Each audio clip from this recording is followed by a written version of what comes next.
사람은 어느 정도의 능력을 가지고 세상을 살까요? 어떤 사람은 한계가 없는 것 같아요. 불도저처럼 한계를 넘어 어떤 것이라도 멋지게 이루어내고 해내고 넘는 사람이 있는가 하면, 어떤 사람은 방 안에서 나오지도 못하고 두렵다고 벌벌 떠는 그런 사람도 있어요. 너무나도 다양한 많은 종류의 사람들이 있어서 인간의 한계라는 것은 도대체 어디이고 어디까지가 인간이 할 수 있는 능력일까 의문을 가질 때가 있어요. 전 세계에서 인간이 가지고 있는 어떤 능력의 한계를 측정하는 기록을 재는 데가 기네스북이라는 게 있습니다. 과연 인간은 어느 정도까지 그 한계를 넘을 수 있을까? 그래서 이 사람은 이렇게 기네스북에 오릅니다. 아마 우리 이정희 집사님도 기네스북에 올랐을 수 있을지도 모르겠어요. 어떻게 암산을 할 수 있을까? 어떻게 사람은 그만큼을 계산할 수 있을까? 그래서 최고의 사람을 기네스북에 올려서 이 사람이 현재 1등입니다 라고 이야기합니다. 우리는 그것을 볼 때마다 입을 딱딱 벌립니다. 어떻게 저렇게 할 수가 있지? 근데 또 놀라운 것은 그 기네스북의 기록이 깨진다는 겁니다. 누군가에 의해서 또 깨지게 되고 또 새로운 기록이 세워지게 되더라는 거예요. 사람의 두뇌가 어느 정도 능력 있는 두뇌인가 봤더니, 사람의 머릿속에 무언가를 저장한다고 했을 때 아주 기억력이 좋은 사람, 그리고 많은 정보를 머리에 넣을 경우 보통 한 인간이 뇌 속에 넣을 수 있는 책의 양이 2만 권 양이랍니다. 2만 권. 그래서 2만 권 정도의 정보를 사람의 뇌 속에 넣을 수가 있는데, 이것을 컴퓨터가 대신한다고 그러면은 대형 빌딩 하나를 지을 만큼의 크기가 있는 컴퓨터를 만들어야 된다는 거예요.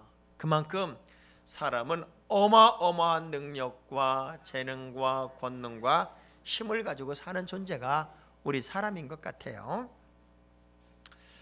왜 그럴까? 창세기 1장 26절 27절의 말씀을 보면, 하나님 우리를 만드신 목적, 만드실 때 이렇게 만들었어요. 시작. 하나님이 이르시되 우리 형상을 따라 우리의 모양대로 우리가 사람을 만들고 그들로 바다의 물고기와 하늘의 새와 가축과 온 땅과 땅에 기는 모든 것을 다스리게 하자 하시고, 하나님이 자기 형상 곧 하나님의 형상대로 사람을 창조하시되, 어떻게 창조했어요? 남자와 여자를 창조하시고. 그러니까 우리 하나님이 어떻게 인간을 창조했나 봤더니, 하나님의 형상과 모양을 따라서 하나님의 형상 이미지 그대로 인간을 만들었어요. 근데 우리 하나님은 창조주 하나님이에요. 그래서 우리 인생들도 창조의 능력을 가지고 있어요. 자, 아담을 만드시고 모든 짐승을 만드셨어요. 그리고 아담에게 짐승들을 이렇게 지나가게 하면서 이름을 짓게 했단 말이에요. 근데 놀라운 것은 아담은 그냥 짐승들을 보면서 이름을 툭툭툭 지어나가는데, 더 놀라운 건 중복된 게 없다는 거예요. 우리 같으면 가만있어, 내가 사자를 졌나 안 졌나, 내가 원숭이를 졌나 안 졌나, 이름이 무지하게 헷갈릴 텐데 툭툭툭 지어나가는데, 여러분이 지구상에 사자 1, 사자 2, 사자 3 그런 거 없죠? 우리 교회는 이름이 같으면 김명숙 1, 김명숙 2, 김명숙 A, B, C, D 나누는데 하나도 중복되는 이름 없이 그렇게 이름을 지을 만큼 엄청난 능력으로 하나님은 우리 인간을 만들었다고 하는 거예요. 반면에 또 어떤 인생은 무기력해서 난 아무것도 할 수 없어요 라고 주저앉는 인생도 있다고 하는 거죠. 왜 그럴까요? 인간은 두 종류의 하나님의 지배를 받아 하나님의 형상과 모양을 따라 사는 인생이 있는가 하면, 또 한 부류의 인생은 인간의 이성 생각의 지배를 받아요. 그래서 사람이 생각의 함정에 빠져버리면 아무것도 할 수 없는 존재처럼 나약해질 수가 있더라고 하는 거지요. 자, 그래서 오늘 본문의 말씀은 생각의 함정에 빠져있던 아주 약해져 버린 모세의 이야기를 들으면서 우리 하나님께서 그에게 던지는 질문 이야기로 은혜를 받기를 원합니다. 어쩌면 우리는 한계를 넘어야 되고 또 어떤 환경을 넘어야 되고, 그리고 나라고 하는 존재를 보다 크게 인정할 수 있어야 되는데, 어느 순간에는 자꾸 약해지고 부족해지고 또 할 수 없는 인생처럼 주저앉게 되더라고 하는 거죠. 하나님께서 모세를 불러요. 모세는 40년을 궁궐 생활을 했고 40년을 광야 생활을 했어요. 어쩌면 40년 궁궐 생활에서 모세는 자신감과 확신과 능력의 사람, 그래서 불의를 보면 참을 수 없는 아주 단단한 사람으로 컸을 거예요. 물론 서자로 살아가지만 공주의 총애를 받으며 누구보다도 더 당당한 삶을 살았을 겁니다. 그래서 유대인이 불의를 당하는 것을 보고 쫓아 들어가서 애굽인을 쳐서 죽일 만큼 아주 강력한 용기를 가졌던 사람이 모세였어요. 그런데 석하게도 40년 광야 생활을 하고 난 다음에 하나님이 그를 부를 때는 저는 아무것도 할 수 없어요. 저는 그런 일 할 수 있는 능력이 없어요. 저는 그 일을 할 수 없거든요. 패배자, 실패자, 어쩌면 주눅 들어버린 인생으로 오늘 본문에 등장하고 있더라고 하는 거예요. 보세요. 우리 하나님의 애굽의 이스라엘 백성들을 포로로 잡혀가게 해서는 애굽 사람들과 섞이지 않도록 전부 다 유목민이나 어떤 일반 노예로서의 삶을 살게 합니다. 그래서 천한 사람, 애굽인들이 제일 싫어하는 목축업을 하고 있던 사람들은 분리되어 있고 독립된 생활하고 있었고 그들만의 세계를 살고 있었기 때문에 결코 애굽화되지 않았어요. 그렇게 400년을 살은 이스라엘 백성들을 다 끄집어내서 네가 젖과 꿀이는 가나안 땅으로 인솔하고 인도할 책임이 너에게 있어. 그 일을 지금 네가 해야 돼 라는 말과 동시에 모세 입에서 툭 튀어나온 말은 못합니다. 난 안 됩니다. 난 할 수 없습니다. 스스로가 느끼는 자신감의 상실, 나는 할 수 없고 나는 못하고, 이런 사람을 붙잡고는 어떤 것도 할 수 없습니다. 그리고 스스로가 절망적인 자기 상황을 고백하는데 그 상황 속에서 그 사람을 이끌고 가기가 참 어려워요. 그런 모세에게 우리 주님이, 우리 하나님이 이렇게 물어요. 너 손에 뭐 들고 있어? 전 엉뚱한 얘기를 하고 있어. 너 할 수 있어. 해야지. 못한다고 그래. 야단치는 게 아니라 너 지금 손에 들고 있는 게 뭐야? 이걸 먼저 묻고 있더라고 하는 거죠. 과연 지금 내가 들고 있는 게 뭘까? 여러분의 손에 지금 잡고 있는 게 뭘까? 하나님의 손에 붙잡히기만 하면 안 되는 인생이 되게 하고 없던 인생이 넘치게 되고 말로 할 수 없는 패배의식자가 승리자가 될 수 있게 하는 그 무언가가 여러분의 손에 들려 있을 텐데 그게 도대체 뭘까? 후지필름이 다시 엄청난 성장을 이뤄내고 있습니다. 후지필름, 코닥, 이거는 디지털 시대가 연결되면서 시작되면서 완전히 망한 회사들이었어요. 그런데 2000년도가 후지필름의 최고 절정기였어요. 엄청난 매출을 내고 있었을 때인데 지금 거의 망했다고 생각했던 후지필름이 2000년도에 비해서 70%가 더 넘치는 매출을 신장하고 있답니다. 도대체 이 디지털 시대에 아날로그가 어떻게 성장할 수 있었을까?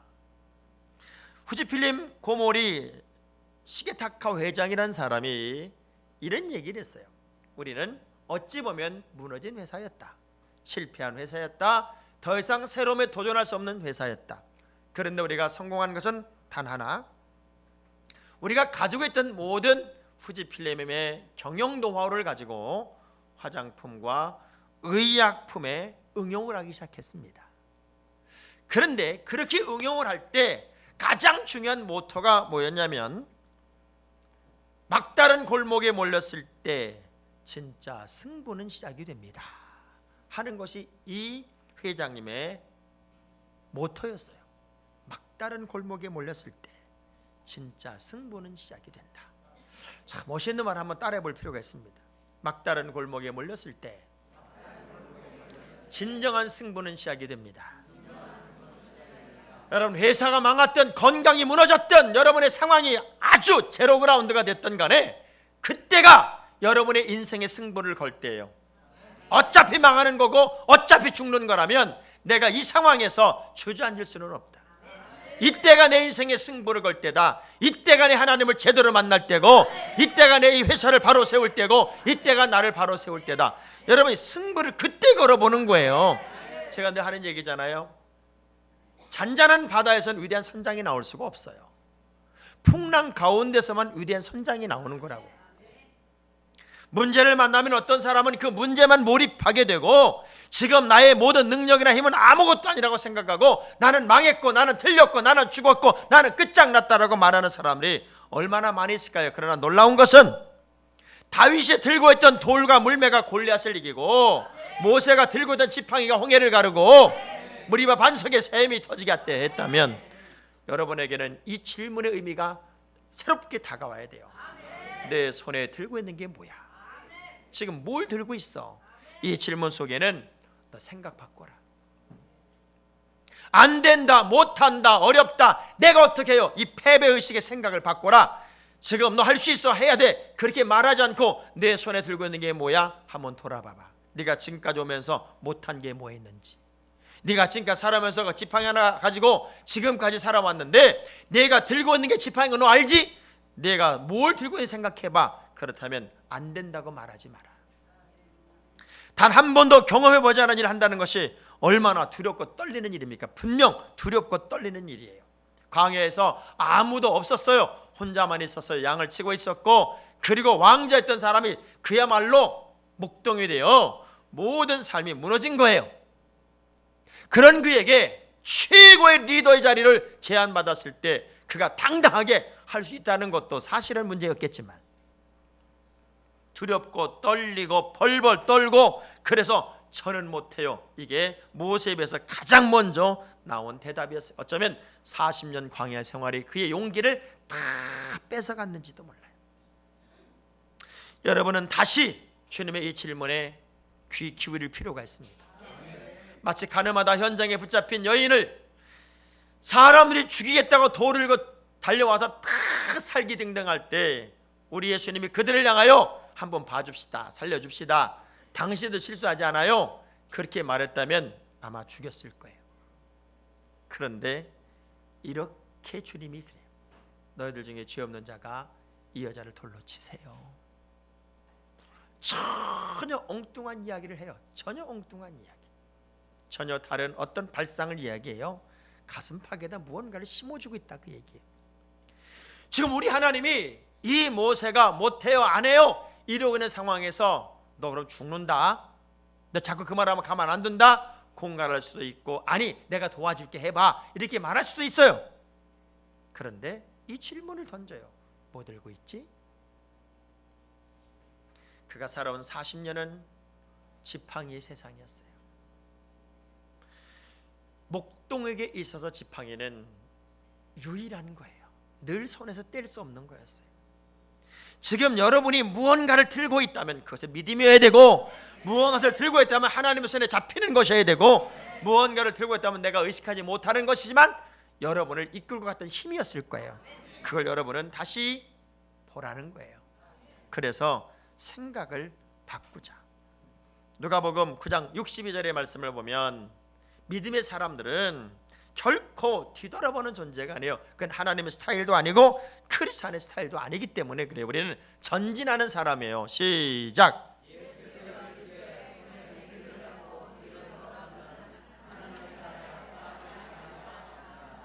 예수께서 이르시되 손에 쟁기를 잡고 자꾸 뒤를 돌아보면 안 된다는 거예요. 제가 올해 건축 현장을 이렇게 가보면 코너마다 이제 H빔을 댔어요. 그래서 그냥 지하만 파고 CIP 작업만 하면 되는데 이걸 왜 이렇게 댔어요? 그랬더니 목사님 중간중간 다 될 겁니다. 왜 되냐? 그랬더니 땅을 파놓으면 저 위에서 내려오는 토합이 계속 땅으로 밀고 들어오는 거예요. 그래서 그것을 막아서 지탱하는 힘이 필요한 거예요. 엄청난 토합이 내려오는 거예요. 산의 그 힘이 다 우리 지하 쪽으로 내려오는 거고, 도로의 힘이 우리 쪽으로 내려오는 거예요. 그래서 그걸 코너마다 지탱하고 막고 있어요. 여러분, 우리 삶이라는 것은 예수 안으로 들어오는 순간부터 모든 마귀의 세력이, 그리고 죄의 세력이 여러분을 향하여 끊임없이 밀고 들어옵니다. 그걸 막아내고 지탱할 수 있는 영적인 내공의 힘이 필요한데 그 힘이 뭔가 봤더니 생각이에요. 생각이 무너지면 다 무너집니다. 가룟 유다의 생각이 예수를 팔 생각으로 자리 잡기 시작하는 그 순간부터 이 사람은 결국 그 작은 생각이 틈이 생겨서 예수를 팔아버리고 말았어요. 지금 모세는 나는 할 수 없어요. 내가 어떻게 그 일을 해요? 나는 못한다니까요. 그래서 생각의 함정에 빠지기 시작한 거였어요. 미국의 3대 피자 가게가 된 파파존스라는 피자 가게가 있습니다. 이 파파존스라는 피자 가게는 그야말로 아주 구멍가게로 출발해서 지금 미국의 3대 피자 가게가 되었습니다. 이것이 어떻게 그렇게 가능했을까? 이 파파존스를 만든 회장은 이런 얘기를 해요. 성공을 위한 단순한 공식이 필요하다. 너무 많은 것을, 여러분 보세요. 식당도 다양하게 아주 그냥 별의별 거 없는 거 없이 다 하는 식당은 망해. 그런데 아주 그러면서 한 가지에 집중하고 그것을 누구보다 잘하도록 노력한다. 이게 이 회사의 모토였어요. 어느 것 하나를 아주 잘하면 거기서 집중하면 반드시 성공을 하더라는 거예요. 이것도 잘하고 저것도 잘하고 다 조금 잘하는 사람은 잘 못 산다고 그래. 팔방미 이런 거서 못 산다고 그러잖아요. 어느 것 하나를 특별하게 잘하면 그 사람은 인정을 받아요. 옆 사람한테 물어봐서 당신이 특별하게 잘하는 게 뭐예요? 한번 물어봐봐요. 바울만큼 영향력 있는 인물이 어디 있겠어요? 근데 이 바울이 그렇게 영향력 있는 인물이 되었던 것은 예수 그리스도를 제대로 만난 거예요. 제대로. 다메섹 도상에서 예수 그리스도를 제대로 만나고 나니까 그의 인생에 가장 영향력 있는 인물이 되더라는 거죠. 여러분, 그래서 신앙생활은 무조건 단순화시키는 거예요. 그리고 그 단순화뿐만 아니라 집중력을 갖는 거예요. 얼마만큼 내가 집중하고 있느냐. 안 되는 방향을 계속 바라보면 절망과 한숨이 나오고 후회가 끊임없이 다가올 것이지만 내가 되는 방향을 바라보고 생각을 바꾸면 내가 뭘 들고 있나? 내가 뭘 가지고 있나? 나에게 뭐가 있지?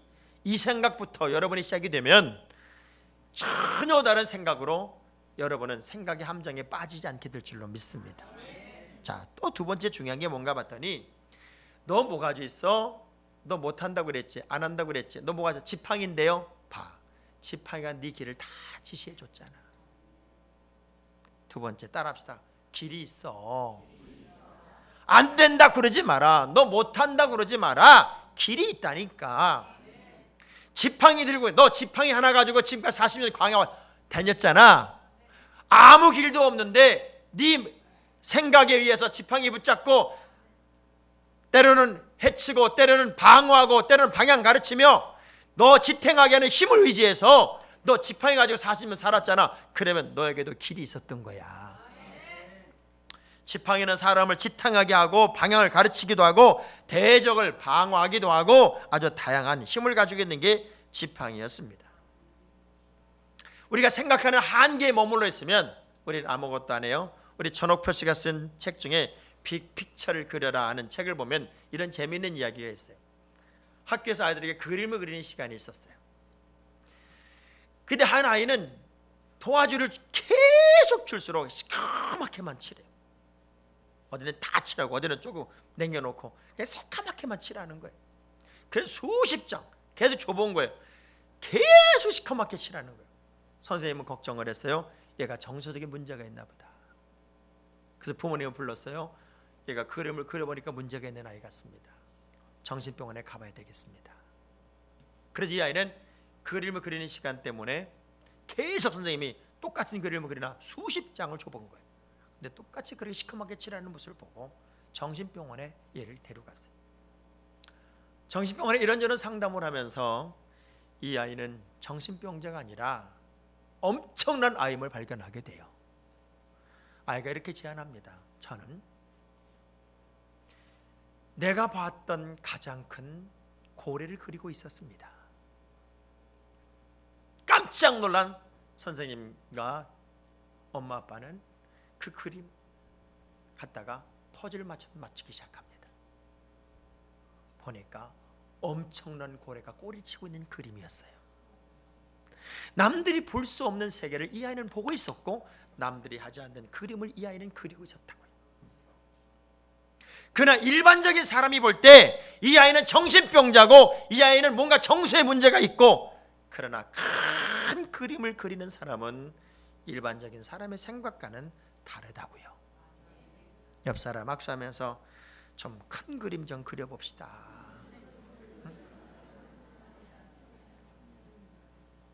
남 잘못됐다, 문제다, 그렇게 말할 게 아니라, 야, 길이 있어. 너도 할 수 있고, 내가 길을 만들어갈 수 있고, 내가 길을 따라갈 수 있어. 왜? 하나님의 사람들에게는요, 나는 아니고 나는 느끼지 못하지만 이런 권세가 있어요. 요한복음 1장 12절의 말씀 보니까 하나님의 자녀의 권세가 있어요. 요나단과 다윗의 고백을 보세요. 전쟁의 성패는 사람이 많고 적음에 있는 게 아니라 여호와께 있다는 거예요. 하나님을 붙잡고 의지하고 가면 성공자가 되고 승리자가 되고 이기는 자가 될 수 있다고 하는 거죠. 다윗이 사울왕이 옷을 입혀주니까 이건 나한테 안 맞는 옷이라고 그러고, 자기가 돌을 들고 물매를 들고 나갈 때 진정한 무장이 무언지를 알고 있었단 말이에요.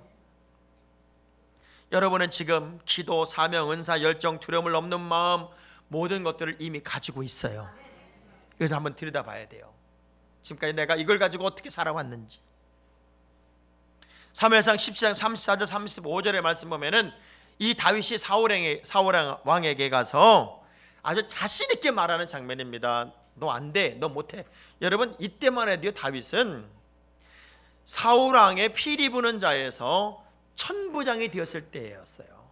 그건 다윗도 사실은 능력이 있었을 때라고요. 근데 안 된다고 그러니까 가서 소리소리 지르는 거에 다윗이 뭐라 했나 보세요.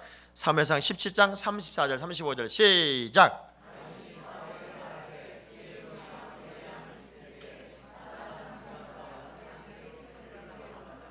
내가 따라가서 그것을 치고 그 입에서 새끼를 건져내었고, 그것이 일어나 나를 해하고자 하면 내가 그 수염을 잡고 그것을, 제가 늘 그래요. 이거 뻥이라고.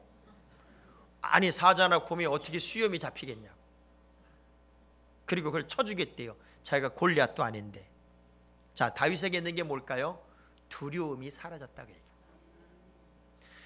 내가 왕 앞에 나의 이야기를 하고 있지만 이것이 어느 정도 감이 되고, 그리고 허세와 허풍이 그 안에 들어있을지라도 나에게는 어떤 것을 만나도 두려움이 없습니다 라고 하는 확신이, 그리 나에겐 길이 있습니다, 나에겐 방법이 있습니다, 난 할 수 있습니다, 이것이 다윗을 이끄는 힘이었단 말이죠.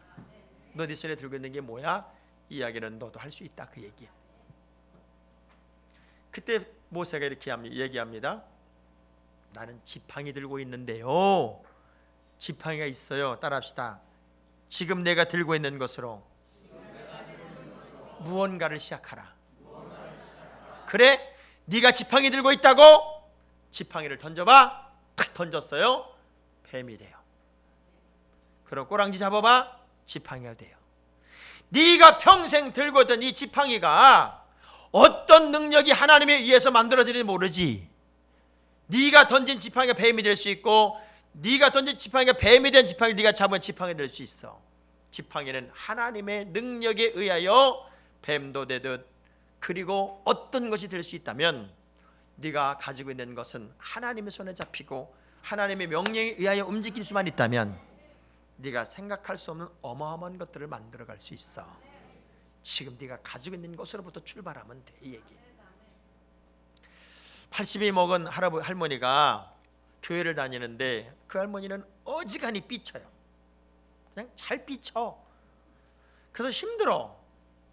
근데 2주 나오다 2주 안 나와. 또 안 나오다 나왔어. 근데 사모님이 너무 좋아가지고 왜 나오셨냐고 막 안아줬어. 그랬더니 또 안 나온대. 그래서 왜 안 나오냐 그랬더니 알아보니까 누가 나를 밀었대. 누가 밀었냐 그랬더니 사모님이 밀었대.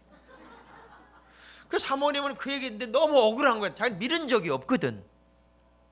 그래서 고민해 보니까는 할머니가 나왔길래 또 아는 척 안 해주면 안 될까봐 이렇게 어깨를 이렇게 툭툭 쳐준 게 밀어떼는 거야. 그래가지고 목사님은 그 사모님을 매일같이 놀려요. 싫어야 싫어. 당신 교인 밀지 마. 교인 밀면 교인 떠나. 야, 얼마나 생각의 함정이 얼마나 작은 존재가 됐냐면, 어떻게 하면 문제를 잡을까, 어떻게 하면 문제 속에 내가 살까, 이렇게 사는 사람이 있는가 하면, 어떤 사람은 내가 가지고 있는 그것이 주님의 손에 잡히기만 하면 나는 역사를 만들 수 있다. 여러분, 인생의 최고의 축복은 뭐냐? 가치 창조의 가치. 여러분이 여러분 스스로를 가치를 만들어 가야 돼요.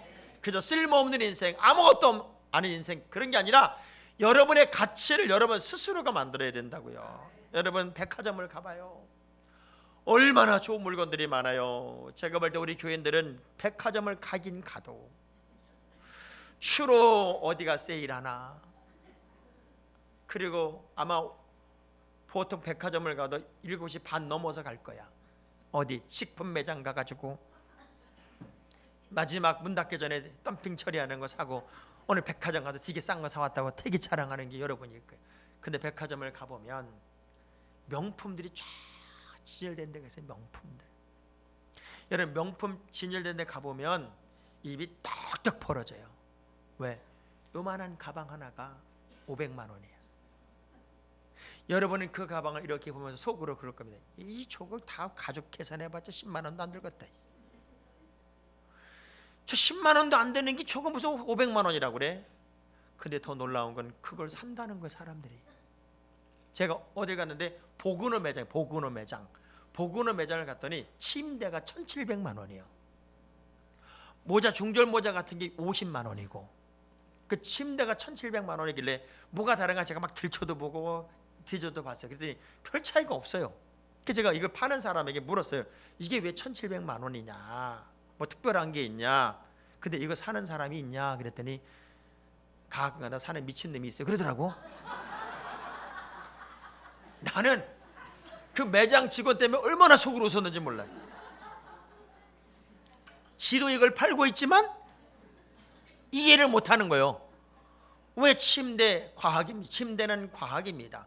그런 것도 200만 원 300만 원 아무리 비싸서 사는데 이거 별로 대단한 것 같지도 않은데 1,700만 원 보그노란 이유 하나 때문에 1,700만 원 사는지, 그걸 사가는 사람들 보니까 다 미친놈이들이라는 거예요. 근데 우리가 모르고 있는 게 있더라고요. 가치야, 가치. 명품은 명품의 가치가 있더라고요. 그 가치 때문에 그런 거지, 무슨 재료비 때문에. 여러분, 우리가 똑같은 양복을 20만 원을 못 사고 우리 교회처럼 7만 원을 못 사고 10만 원을 못 사냐고. 그렇지만 어떤 양복은 1,000만 원짜리도 있고 2,000만 원짜리도 있어요. 왜 그런가 봤더니 그 양복이 가지는 가치 때문에 그래. 누가 만들었느냐, 어디서 만들었느냐, 메이커가 무엇이냐, 이게 가치더라고요. 여러분은 오늘 살아가면서 정말 싸구려로 살 수도 있고, 정말 스스로가 가치를 만들며 가치를 창조하며 살 수도 있어요. 짝퉁이 될 수도 있고 명품이 될 수도 있다고요. 그런데 우리 하나님께서 모세에게 던진 질문은 너 내 손에 들고 있는 게 뭐야, 이거였어요. 그리고 나와 평생을 함께했던 지팡이입니다. 그러면 그 지팡이 가지는 힘이 뭔가를 느껴봐라.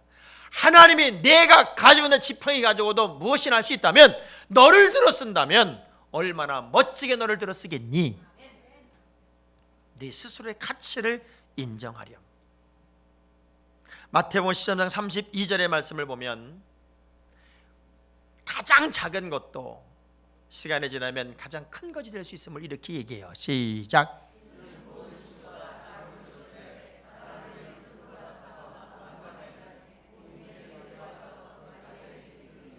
아멘.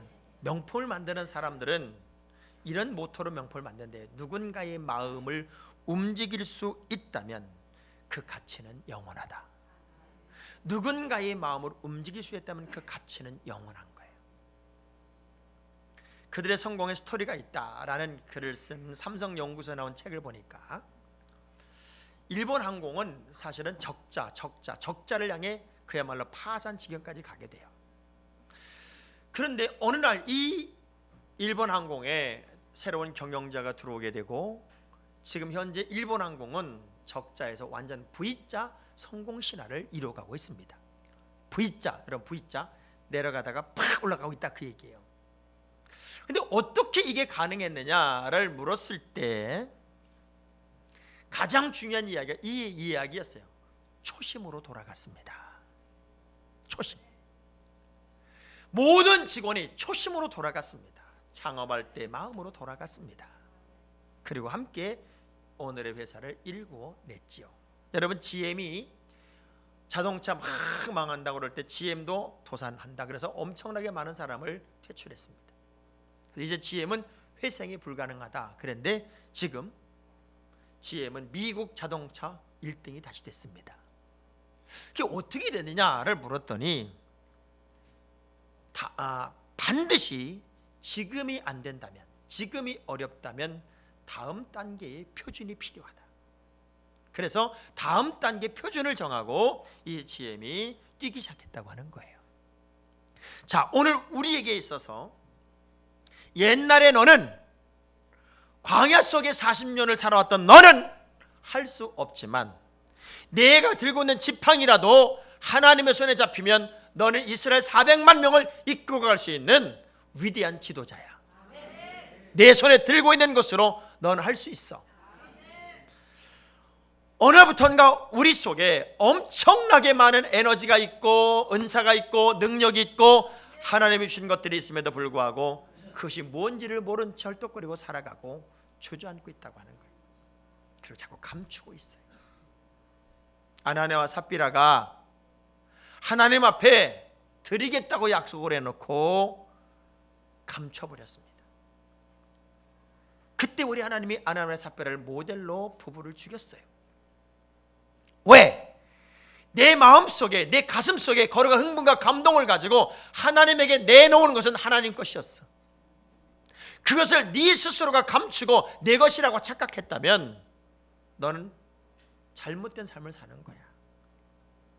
그것이 재물이 됐든 은사가 됐든 능력이 됐든 하나님에게 여러분이 내놓기만 하면 그것은 엄청난 시너지가 되고 에너지가 되고 능력이 되고 할 수 없는 사람을 할 수 있는 사람으로 바꾸는 힘이 될 겁니다. 왜? 이사야 62장 3절의 말씀을 보면 여러분은 하나님에 의해서 이렇게 창조된 존재예요. 크게 시작. 너는 또 여호와의 손에 아름다운 관, 내 하나님의 손에 왕관이 될 것이라. 너는 여호와의 손에 관이고 네 하나님의 손에 왕관이 될 거라는 거예요. 그만큼 엄청난 관은 뭐예요? 최고의 자리가 되는 거잖아요. 그것이 바로 저고 여러분이에요. 그 인생을 향하여 하나님이 던진 질문, 뭐 들고 있어? 뭐 가지고 있어? 보잘것 없습니다. 아무것도 없습니다. 근데 그것이 여러분을 이끌고 가는 힘이 되고 그것이 여러분의 미래가 되고 여러분을 할 수 있는 거룩한 도구로 만들어 줄 겁니다. 주님 앞에 가지고 있는 것으로 쓰임 받읍시다. 가지고 있는 것으로 일합시다. 가지고 있는 것으로 하나님께 큰 역할을 감당할 수 있는 능력이 여러분에게 이제 시작되기를 주의 이름으로 축원합니다. 기도합니다.